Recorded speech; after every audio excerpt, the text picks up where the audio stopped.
আসসালামু আলাইকুম। আমি নূর।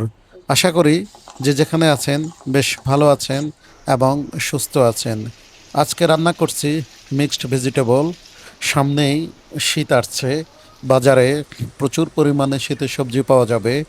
তো এই সময়ে কিন্তু আমরা ভেজিটেবলের বিভিন্ন পদ রান্না করতে পারি।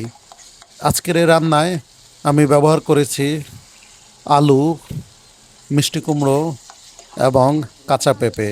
আপনারা চাইলে আপনাদের হাতের কাছের যে কোনো সবজি দিয়ে এটি রান্না করতে পারেন।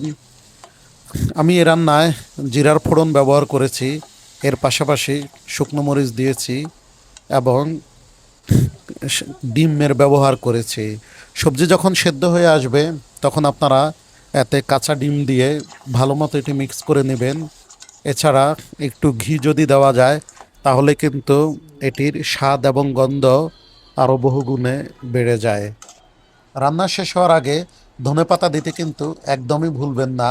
আর এভাবে সবজি রান্না করলে কিন্তু এটি রুটি, পরোটা বা সাদা ভাত যে কোনো কিছুর সাথে খেতে খুবই সুস্বাদু লাগে।